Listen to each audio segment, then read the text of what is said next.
Selesai menunaikan ibadah haji baru-baru ini, pereka fashion Rico Rinaldi membuat keputusan agar setiap rekaan fashionnya selepas ini tidak lagi terlalu seksi dan mengikut syarat-syarat yang telah ditetapkan. Rico yang sudah 15 tahun berkecimpung dalam industri fashion berkata dia kini mahu berubah ke arah lebih baik dalam masa sama mengejar saham akhirat. Disebabkan membuat keputusan drastik itu, Rico dikabarkan mengalami kerugian besar dalam perniagaan. Betul ke? Tak apalah, kita tanya sendiri dengan Rico Rinaldi mengenai perkara ini. Okay, dia sebenarnya start daripada Rico pergi haji. Kebanyakan jemaah Rico tu kebanyakannya adalah ustaz dan ustazah lah. Maknanya Rico sangat bertuah lah time tu. Rico diberi kesempatan untuk tanya je banyak-banyak soalan dekat diorang. And then one of the question yang sentiasa terbuku dalam hati Rico adalah, aku pergi ke fashion tapi macam aku dapat customer yang minta baju seksi. Macam contohnya macam dia nak bag ke, dia nak tak ada lining ke dan sebagainya. So benda tu dah bermain dalam fikiran Rico macam dosa ke kan. Yang Rico faham adalah as long as kita dah akad dengan customer tu, dia macam okay lah, aku tak nak tanggung tau buat baju ni, tapi aku tak nak tanggung, so dosa kau tanggung tau. I thought it's like that. It was just my thought. But then bila bercakap dengan orang ilmuwan ni, kebanyakan mereka mempunyai satu jawapan yang sama seperti mana yang Ustazah Asma Harun tu bagi tahulah, which is nak tak nak aku still menyumbang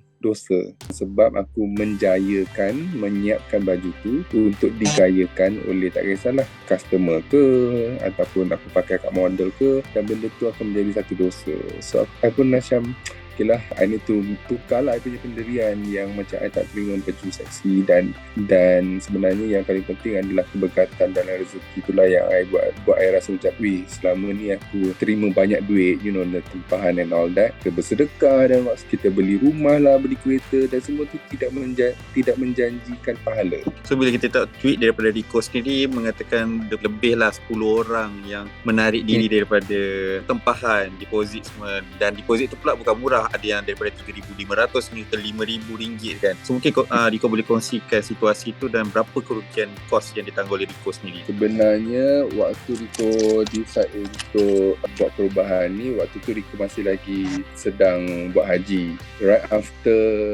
Rico berjumpa dengan Ustazah dan bercakap waktu tengah free time tu, I banyak berdoa lah, macam berikan kekuatan untuk berdoa untuk I berubah ni. I terus message I punya manager, I cakap from now on I akan decide untuk tak nak terima tempahan tu. Dan waktu I pergi tu pun banyak ada customer yang dah book dan diorang kebanyakannya dah bayar deposit lah, yang quite a lot jugalah for me. Dan I cakap dengan manager I untuk message semua yang customer yang akan buat baju seksi. No, kita tak cakap yang nak buat baju seksi, kita cakap this is our rules and regulation, kita tak nak terima. So semuanya tarik diri lah, semuanya macam takpelah, kita tak nak buat dengan you. Satu dia macam terus, serius lah macam ni sekali, macam orang tak boleh terima lah. Itulah agak terkilan, tapi macam hati tu rasa macam no, aku kena buat juga, aku kena teruskan, aku kena, this is what I've been wanting to do lah. So aku tu, I just buat lah. Dia sebenarnya kalau nak mention harga tu segan sikit lah, tapi banyak. Tapi bila orang kata perubahan ke arah kebaikan ni akan mendatangkan rezeki lah buat diri seseorang tu kan. So mungkin selepas membuat keputusan sedemikian, ada tak rezeki baru yang datang kat dalam hidup Rico ke? So far belum lagi. In fact sebenarnya waktu I balik daripada haji pun, I terus bekerja dan I ada banyak appointment I kena follow up balik lah, yang postpone waktu I pergi haji nearly sebulan tu. Dan ada 2-3 customer yang macam terus bagi I reference, okay Rico I nak baju slit tinggi. I macam